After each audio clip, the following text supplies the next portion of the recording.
it was the of EVM challenge, which was thrown open for twice in 2009 and 2015-16. That was the part, because historical only two or few people, the officers, election commission keep on changing. After the few people come on deputation, the top people, and after 5 years after completion they keep on. Only few people were having that historical knowledge, and the CEC, because I used to report and work closely with the CECs, and whenever these issues came up, and 2009 and 2015, and it was my idea, we thrown open. I said it should be thrown open, otherwise we can't get the public sentiment to the favor of the election commission and on the machine. And coincidentally the commission agreed to that despite the opposition from the officers down below, and we successfully managed the EVM challenge, because a lot of people came, scientists came who were challenging, and they said, give us a machine. We said that the machines are lying open in the hall, you can work here, you cannot take along outside. So only the content is that you have to see how that communication, you have to make a strategy, because it was the game of the communication only.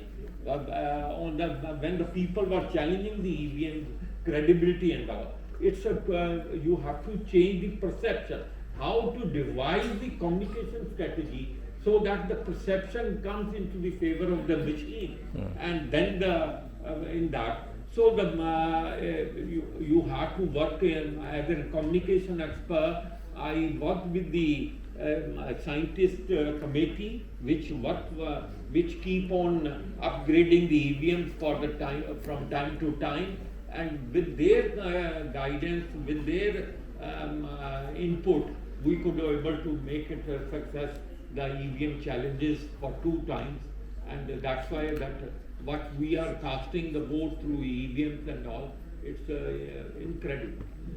I saw you making some notes faster than ChatGPT. Any particular point you want to mention here? Yeah, because I told you that I have done 3 or 4 courses, and to understand what is it is throwing up in the communication field. There are many tools available, and young audience might be using it or might have been aware about. You can draft the press release by putting the 5W, 4Ws, and that how and all those things. You can use the tweets and all, and you can use the video compilation. There is a separate tool. The video compilation can be done. There is a separate tool which can edit the speech and give you the base speech on which you can work on. You can do the PPT making and all those things.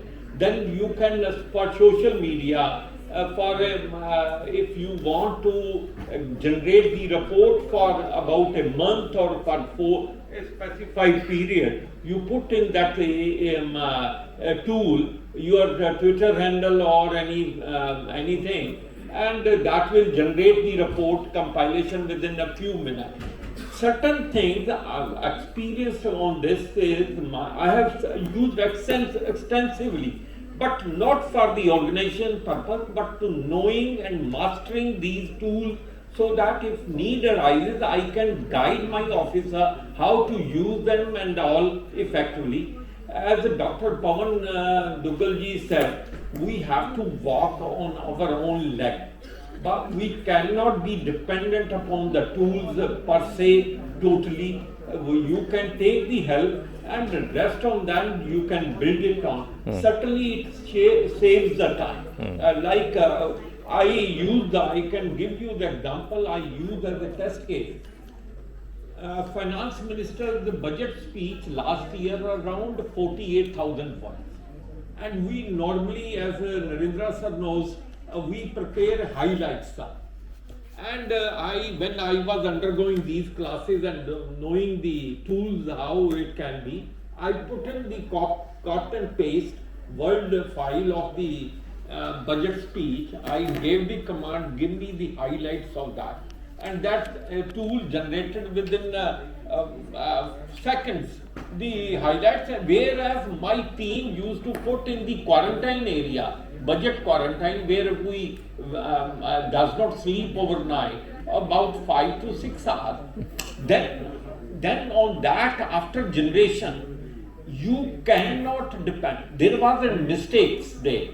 There were mistakes, but not to that extent. The component mistake about 2 or 3%, but again, you can't blindly use it. You have to use your brain and to modify, and you see the tenor and accordingly. There certainly the benefits going to come, provided cautious is that you use your human intelligence along with the artificial intelligence. That's my two.